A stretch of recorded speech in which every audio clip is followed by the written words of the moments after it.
Hi, Jerome. Hi, everyone, for tuning in. Thank you so much for typing in the comment section.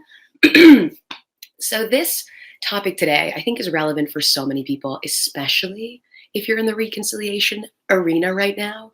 If you want to get back together with your ex-partner, if the breakup recently happened, if it didn't recently happen, but you find yourself still thinking about it and thinking about ways that you can turn things around, this topic might be the one for you. So the topic for today is this: How do I make my ex? How do I make my ex miss me?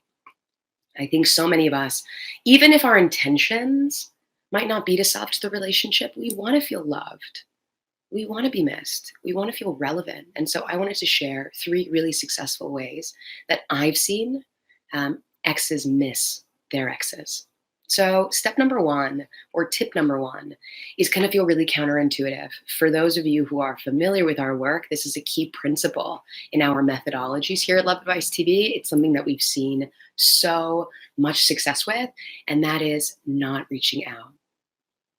I know it sounds counterintuitive. The majority of people, when I tell them that, they say, "What do you mean? What do you mean not reach out? How is he going to miss me if I'm not there?"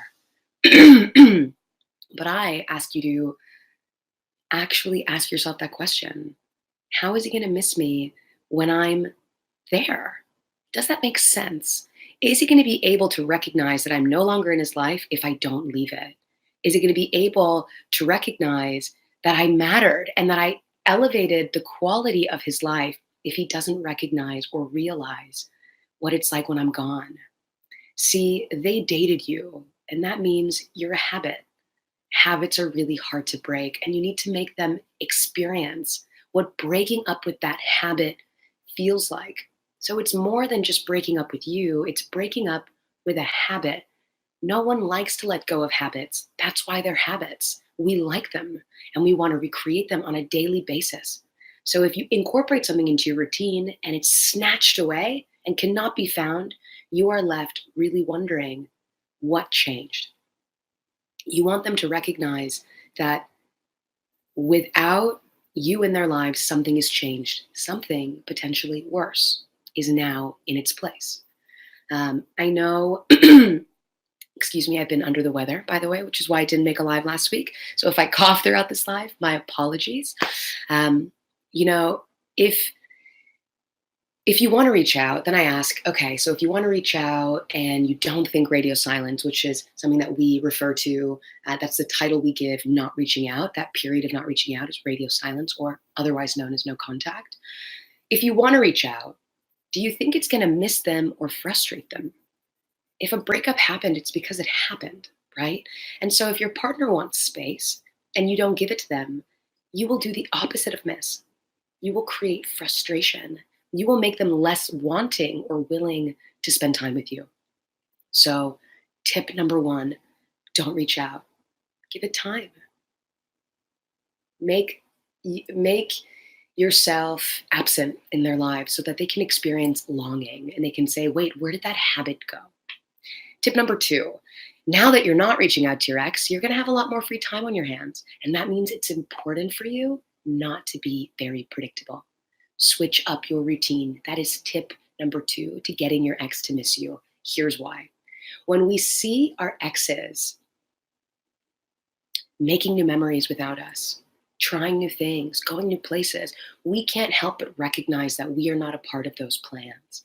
And I know so many of you guys in this chat, thank you guys all for these amazing comments. I will be sure to address them soon throughout the course of this live. When you experience, and I know many of you are experiencing this right now, where your ex is living their lives, they're making new plans, they're going new places, and you want to rip your hair out. You're going insane. What do you mean he's making a new memory after me? What do you mean he's still going to that social function? And so what you really want to do is generate that same sort of what do you mean in their lives. And that is achieved by breaking out of your routine. If they know everything about your day, from when you wake up to when you go to bed, they can envision still being there. They can envision still being at the gym beside you. They can envision going to your tradition movie night on Friday. But what if you did something else on Friday? What if you built a new memory? What if you chose something new to do? Now, all of a sudden, you're building a memory without them. Changing your routine is essential. Being mysterious is really sexy, it's really attractive, and it makes your ex curious as to how you're spending your time. We rarely, in a breakup, sit and think about our ex watching TV. That's not what frightens us. It's when they choose to go to the wedding. It's when they choose to live their lives that we're like, wait a second here. Why am I not a part of this picture anymore? What could he possibly be doing or she possibly be doing without me? Who are they talking to? What are they doing? Are they happy?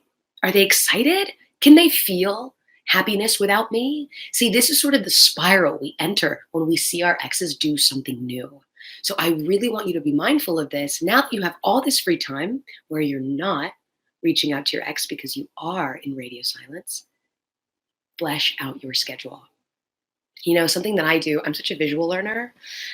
So I have my schedule printed in front of me, and I can see visually what time blocks are reserved for coaching, for administrative tasks, for fitness, for health, for socializing. I kind of have it color blocked in my calendar. And what that helps me realize are the slots where there is no color.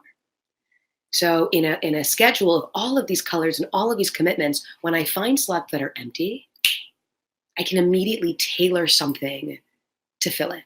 I know what time of day it's empty. I know how many days a week it's empty. I know how long it's empty for. And that can help me, like Tetris, slip in the appropriate piece to fill up my schedule. I recommend, if you're a visual learner like me, you try doing that exact same thing. A lot of people see success in that. And if you're not visual, find out what works best for you. Nina asked a really great question. She asked, what about long distance? Do these things still apply to long distance? Absolutely. So in long distance, the majority of people now in 2019, they communicate using online platforms, whether it's texting, WhatsApp, FaceTime, or the social media arena. If you are in a long distance breakup and you are trying to be less predictable, my recommendation is to use social media as the platform to achieve that, because you may not have the luxury of sharing mutual friends that are exchanging information between both parties. You may not have the luxury of casually running into him walking down the sidewalk, but work what works for you. It works if you work it. So if you're in a long distance relationship, these tips are still totally applicable to you. And in fact, tip number one, radio silence, can be really successful with long distance because you build the habit of checking your phone and it being your partner. You're texting throughout the day, you're catching up in the evening. That's a whole different habit that you have that's unique to your bond in your long distance relationship. So the moment they look at their phone and they don't see you texting, or every time an alert hits their phone and it's not you, they're going to feel that hit. They're going to feel your absence. So you will achieve the same result. So I hope, Nina, that helps. And tip number two, don't be predictable. Flesh out your schedule. Tip number three, which I think is the most challenging one to achieve. So if you think radio silence is hard, this one is going to be a little bit more tricky, but I think it's maybe the most successful, arguably, one of the most successful methods. And that's to find peace within yourself. Living a purpose-driven life is really important in making your ex miss you because there is nothing sexier than peace of mind. There is nothing sexier than seeing someone who is A-okay with the life that they're living. Think about that for a second. See, when you're thinking about your ex and they're out living their lives, what frightens you beneath what they're doing is how they're feeling about it. If you knew that deep down they were fearful and anxious and uncertain and missing you, you would probably feel a little bit better or cope with it better than if they're fine. So now is your chance. Now is your opportunity to find inner purpose and peace. Peace of mind is the most attractive and inspiring thing you can do. And so if you're trying to make your ex miss you, show them that you're able to live without them. I know it's hard. I know a lot of you don't even want to show your partner that. You love them, you miss them, you want them to believe you can't go on without them. But when we send those sorts of signals, we share Two, subconscious realities. One, that we're waiting and that they can take as much time as they want to come back because I can't live without you, which means my life is on pause without you.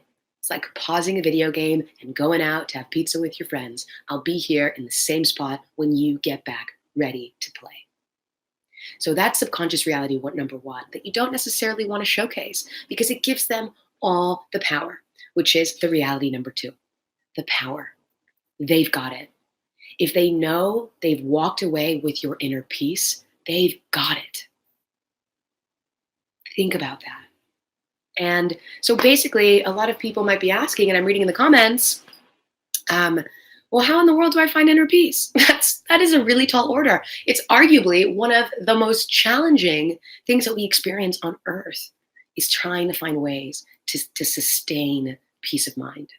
Well, now that you have that free schedule that we just talked about in tip number two, which is fleshing out your schedule, I invite you to be mindful of what you're fleshing it out with. Don't just go out boozing with your friends. Peace is not at the bottom of a bottle of wine, no matter how good it tastes. Peace means perhaps reading scripture or exploring your spirituality or doing community service or understanding and focusing on gratitude and affirmations. Inner peace might be meditation. Inner peace might be running for 6 miles till your body finally turns off and for a second, everything is silent and you don't feel the anxiety anymore. That's what inner peace means. And finding the appropriate ways to sustain that is really important because that's really attractive and it's going to make steps 1 and 2 so much easier for you to manage. Radio silence sucks when we don't feel good. And that's something that the majority of my clients in my one-on-one coaching sessions talk about. We talk about the fact that radio silence sucks when we don't feel good. And in a breakup, we don't feel good. Jack, to take a couple questions. My ex has made her Instagram private. She has a new boyfriend. What does that mean? Jack, it really depends. My question would be, why are you checking her Instagram? Was she public before and now she's private because she felt perhaps like she knew that you were constantly looking? Is there a reason you're checking? And so I would almost internalize the question rather than saying, what does it mean that she's privatized her Instagram and is seeing someone? What does it mean that I'm checking on what she's doing? How am I doing if I'm spending time checking in on what she's doing? Jack, I invite you to consider these 3 steps. I invite you, anyone who's interested, to consider these 3 steps. Live with purpose, peace of mind. Don't check her Instagram. It's only going to drive you insane. And I think that so many people relate to that sense of insanity. And again, the way I mentioned in step number 2, building new memories without you, we are constantly obsessing over our exes building memories without us. So we build in new habits, which is instead of text her, I'm going to go on her Instagram. It's kind of like trying to find a way to get the hit of that relationship again. So I really hope that this resonates with you. And I really hope that this motivates you to discontinue with social media, at least during the radio silence period and that inner peace digging for period, because I think you're going to really see much better results. Okay, so another question. How can she miss me when she blocked me and said she doesn't love me anymore? It's been 6 months. Martin, I empathize with you. I know that is tough. It is tough to feel like there's such a hard stop between you and your ex-partner. Based on my coaching experience, when we're blocked, it's usually for a few reasons, but primarily 2. 1, she felt as though you were invading her space. Maybe she wanted time apart. Maybe she asked for it. Or even if she didn't ask for it, maybe it's what she wanted deep down and didn't know how to share it with you. And she felt that space wasn't being respected. Block. 2, she's trying to take control. So if you profoundly wounded her, you did something that really broke her in a way, and this is her way of spiting you. The block is, well, listen, I'm free and you don't have access to me because I chose that you don't get to have access to me. That's empowering for me. So my recommendation for you is not to do a thing. The majority of people I coach get unblocked all by themselves just by doing nothing. Again, I know it sounds counterintuitive. When we get blocked, our instinct is to find them some other way. It's like, I'm going to find you. I'm going to make another account, or I'm going to call from an unknown number, or I'm going to write your mom on Facebook chat. We want to find more avenues because now we want control. We feel like someone has taken away something that we want. And now we say, you want to bet? Let's go fishing for it. That's what our instincts kind of want to do because we're panicky. So I know that when I tell you to do nothing, it feels counterintuitive, but that's why it works. Trust me, I would never recommend a method I hadn't seen an abundance of success with. So I really hope that this helps answer the question. Love from Dubai, Zora, thank you so much. I love the fact that I'm here on a YouTube Live and people all the way in Dubai are tuning in. It means the absolute most. I'd love to know all the places where you guys are from. If you guys would leave comments under this live just to kind of let me know where the audience is, that would make me so happy. So wait, what do you do when your ex approaches you during her rebound? Maurice, great question. And I love this question. I love this question because I think it's important to identify that if she's reaching out to you while she's in a rebound relationship, outside of the fact that a rebound relationship is really hard to sustain, it's really hard to keep it alive already because there's so much emotional residue from the previous relationship. She's likely mourning your breakup in this rebound relationship. But if she's reaching out to you, it's like kicking another leg out from the table.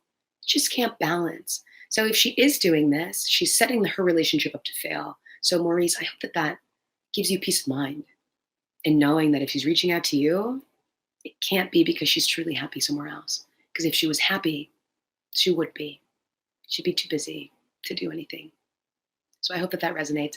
Hi from India. I see Scotland, the Philippines, Texas, Mexico, Colombia, Copenhagen, Honduras.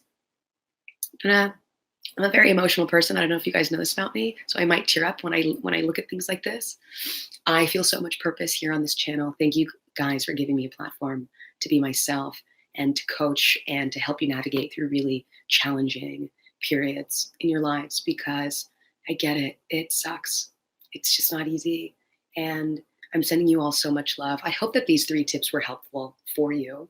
Just to recap really fast. Tip number 1, radio silence. Don't reach out. Let them miss you. You know what they say, absence makes the heart grow fonder. It does. That's real. Tip number 2, don't be predictable. Change up your schedule. Flesh out your schedule. Look at space you have empty and put something new in there. Put a brand new activity. Showcase to your ex that if they don't get their tushes moving, that you're going to continue living your life. And I always want you to position yourself into their shoes if they were to see the same, if you were to see the same thing. When you see your ex going to that wedding, you know, I never have clients tell me I'm thinking about him when he's doing nothing. They say I'm thinking about him when he's doing something. So do something. And you can ignite that same feedback from your ex. Then number 3, living with purpose, peace of mind, get after it. It's not easy. I think it's, again, you know, I mentioned this when I was talking about point number 3. It's one of the most challenging adventures of our entire lives is to find peace. And peace lives in different places for different people. It might live in meditation. It might live in a Catholic church. It might live in a good book. It might live on the couch besides people you love. It might live in a variety of places. Mind block, in a variety of places. So get searching. So don't just flesh out your schedule with stuff. Flesh it out with good stuff, with purpose-driving stuff. And I think you're going to see such change in the way in which you perceive your breakup and the way in which your partner perceives you in this breakup. And if you have any questions for me, after my lives, I always come in, I check the comments, I comb through them at least a few times a week. I know Adrian and Alex and Steven, Abby, we're all in these YouTube comments, making sure that everyone's got what they need to prevail, and that you have the tools at your disposal to make good decisions. When we're in heartbreak, our ability to make good decisions goes out the window. And taking a second and looking at resources, and it doesn't necessarily just have to be us, but doing homework, doing research, finding methods that work for you and committing to them is how you're going to get that ability to make good decisions back. And final sign off note, if you don't know what to do, don't do anything. Don't rush to pick up the phone and call your ex because you're having a moment. Don't let a moment determine the rest of your life. Glue a bunch of moments together. Sit and think about it. Go online. Go on Love Advice TV. We have over 1,000 videos for you. And I'm sure there's a million other credible, special, admiring coaches and therapists and mental health professionals that can give you resources to make excellent decisions. I hope that this video was just one of those resources. I wish you a great rest of your week. I look forward to reading the YouTube comments after this live. And thank you all for your participation in this chat. Zora, thank you so much for your kind words. Sorry, now I'm just reading all of these things all over again. I can get lost in you forever. Nina, thank you so much. You are also the best. I'm so thankful for your support and your participation. So I gotta go. I keep delaying my exit, maybe because I want to hang out for longer, but I have to go. I gotta coach. So have a great week, and I'll see you next Wednesday.